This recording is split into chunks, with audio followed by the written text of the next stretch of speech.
All right, proud of our team. Thought it was a complete team win. I got a lot of respect for VMI. I've got a lot of respect for Dan Earl and how they operate their program, how they play, the connectedness of which they play with, and they present a lot of challenges. And the preparation for that game can be very difficult because there's so many decisions you make, and as soon as you make one, it impacts the other. And you feel good about this decision, and then all of a sudden, it's a negative on this action or this situation. And so really it comes down to figuring out, what are you willing to sacrifice? You got to give up something. They have a 6'10" player that can score it all over the floor, and he's a great shooter, and they've got skill in shooting around all of it. And, so for us, we really wanted to obviously make sure we continue to play the defense to the level we've been playing lately.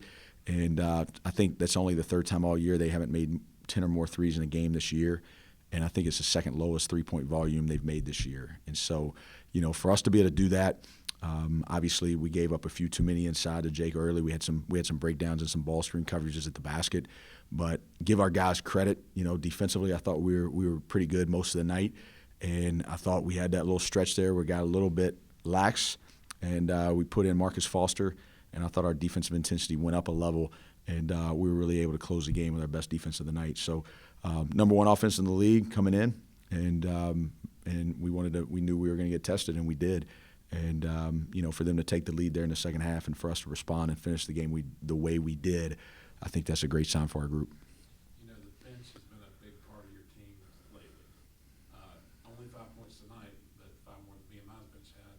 And I thought just minutes-wise, you guys have a lot more minutes for your bench than they did. And then the last 5 minutes of the game, you guys scored 8 3.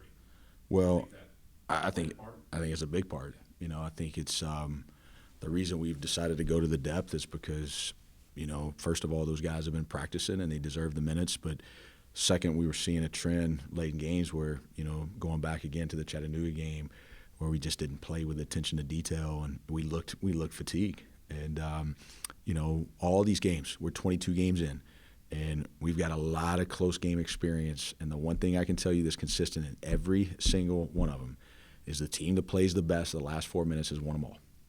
And you've got to be conditioned to be able to do that. And so we've just trusted it, and tonight, again, Garrett did some great things, right? He got 6 rebounds. I thought Pegues, again, he's aggressive, right? Like, he didn't score it quite like he has been the last couple of games, but he's got size, he cares, he competes. I thought Joe hit the big 3 in front of our bench. It was huge.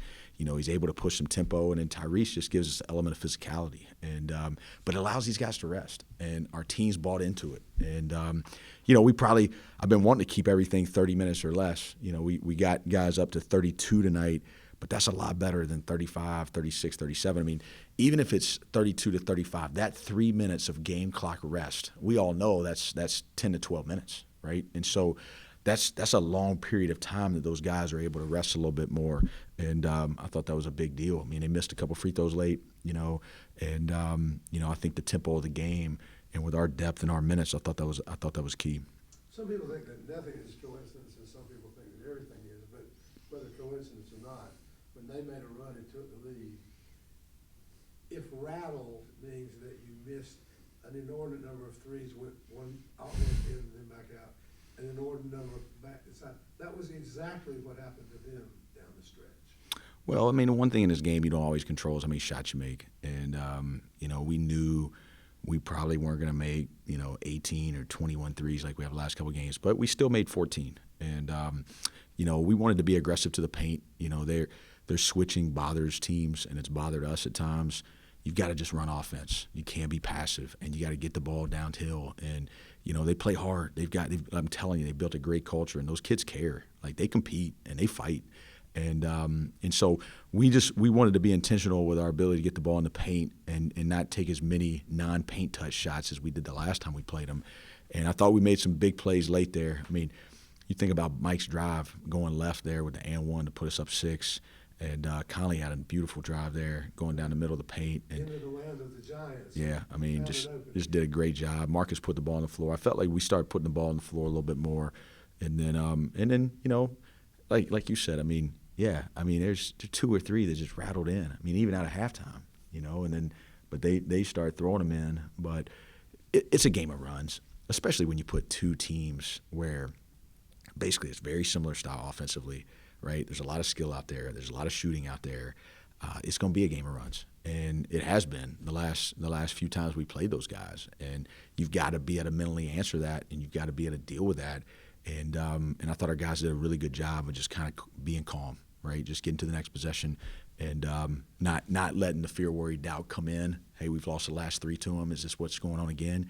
Just go play the game, just go play the game. And I thought our guys did a good job of that. If confidence is, if shooting is based on confidence, which I agree it is, those two pretty good confidence builders to win in 2 places you have it. I mean, you lost 3 in a row to VMI. You lost all those games at Wofford. That ought to take away any of those.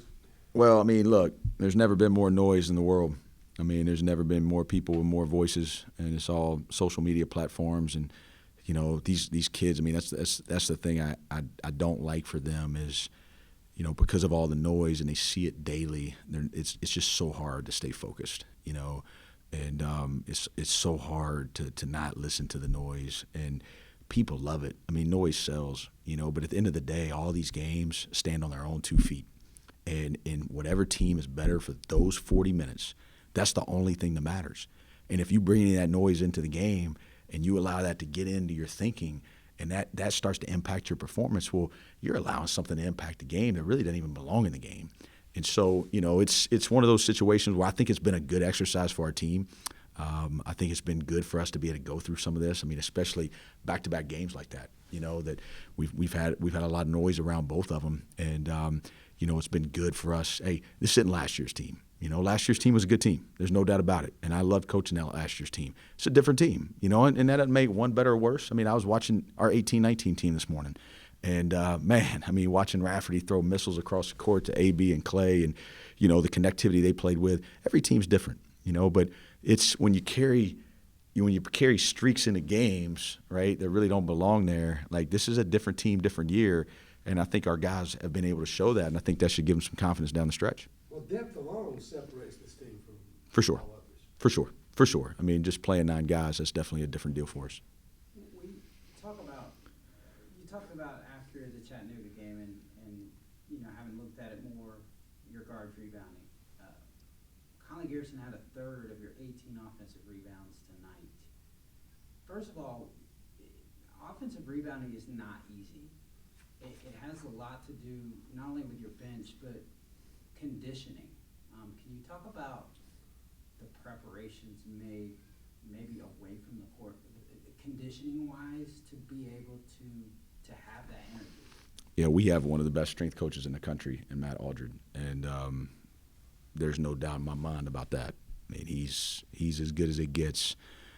He's a close friend. He's like a brother to me, and it's been neat. We hired him. He was an assistant at Florida, and we hired him right before the 18-19 season, and it was his first time he's had his own program. And to watch his growth and to see, just how he's developed and how much our guys respect him. The times are changing. Going to the weight room and screaming and yelling and all that stuff, like, that's fine. But you got to influence somebody, and you have to have a relationship with a player that they're willing to do things that they might not necessarily want to do, like on a daily basis. Okay, and Matt's just really good, and we got these force plate deals that test our jumps, and on Monday, coming off a day off, we had 3 guys have personal records like at the last quarter of the season in that particular jump, okay, that just shows us where our bodies are at this point. And some of that might be to the fact that we're playing deeper, but some of it too is there's a lot that goes into this, okay? Like these guys are going to go home tonight, okay, and they're going to go to class in the morning, and they're going to go lift weights, right? And then they're going to go eat lunch, and they're going to come back, and they're going to have skill, and they're going to have walkthrough, and they're going to get all this Mercer stuff thrown at them, right? And then they're going to have their position coaches pulling them in to watch them clips from this night. Then they're going to have team film with me. Like, I don't think sometimes the average person understands everything these student athletes put into this on top of what their academic load is at one of the best academic institutions in the country. And so, Friday they got all this game prep, right? And they got position work, and, it's a lot. And so, in terms of the offensive rebounding, it's a commitment, right? It's something that we've really emphasized. Our Monday practices are our harder practices of the week when you get in this part of the season. And, man, we've had some intentionality in that piece of practice that we got to get to the glass. And, tonight we win the boards 47-32, so we're going from a team that, people didn't think to rebound, and now I think that's 3 games in a row that we've won the glass. Coach, I thought with all the offensive success you had down the stretch, I thought the play of the game was before that and one by Mike Bothwell on the other end, just an incredible hustle to save Sloss's block shot, and that just speaks volumes as how you guys are doing. Yeah, Mike was phenomenal. The best thing about Mike Bothwell tonight, and I told the team this, is he didn't allow his not making shots to impact his spirit. And that play he made in pick and roll coverage on the steal was incredible. I mean, that was a layup, and he erases the layup and puts us in transition. Those are game-changing plays. And Mike's really grown. And it's been fun to see, again, going back to this morning, I was watching the 18-19 team, and they were out there a little bit, and just to see Jalen Slauson and Mike Bothwell, and I encourage some of our freshmen, look at this, look at the growth, look at the maturity, and, just proud of Mike to be able to stay engaged in the game. I'm not even sure what he was from 3. I mean, he's 1 for 7 from 3, and and just in and out. But look, I mean, he gets 8 rebounds, right? And he has 4 assists. And he's a plus 19 for the game, which was the highest plus and minus of anybody on our team. And so it just goes to show you again, like, when you just sell out to just going and playing the right way, Jalen Slauson last week, Western Carolina 3 points, plus 33, good things happen. And this game honors toughness. It does. And when you got a group that understands that we have to go play this game in a tough mental and physical way, in a fashion, like, you don't have to go make every shot, right? You can go tonight, you can go 6 for 16 and you can be a plus 19 because you're committed to being a warrior. And then the game rewards you by getting that baseline rip and going up 6 and then going up there and knocking down the free throw. And so just his presence, his demeanor, I mean, Jalen, Conley, how about Conley tonight? Man, I mean, just incredible, some of these performances. And, just love to see it in a game where, the opponent is, I mean, they're very good, and somebody that, like, we know they've had our number a little bit. You've got lightning in a bottle right now. You think so? I mean, I think that. I think we're just guarding. I mean, I hear what you're saying. I mean, I think lightning in a bottle would attribute it to some luck, but I think we're playing well. Yeah, we're playing. This is the best ball we played all year, and the reason is because our defense and rebounding is going up, and our ball movement has increased. Right, like, it's not because we've been shooting the ball all year. Right, like, it's not like, oh wow, they're making more shots. Now, are we making shots? Yeah, we are. I mean, we made 14 tonight, but we missed a lot. But we've made a commitment as a team that this is how we have to play. Right, we got to be great teammates. We got to fly around on D, and we got to move and share the ball. And you can just see a greater commitment to that. And it's one thing to speak it. It's one thing to break huddle with it. It's another thing to do it. And then it's another thing to get convicted in it. Everybody believes in theory. That's right. And everybody can sit here and shake their head and say, yeah, we got to do those things, right? But it's the whole thing, right? It's the 4 C's that we always talk about, right? Like, you're going to be the cynic. You're going to be compliant. Okay, yeah, I'll do that, right? Are you going to be committed? But the last phase, are you going to be convicted? And when you get a team that becomes convicted that this is how we have to go play and this is what makes us great, then now all of a sudden you got a chance to go be your best. I mean, you look at it, a 15-point win, you win the boards by 15, and you also are 15 more on second chance points. So that to me is no accident.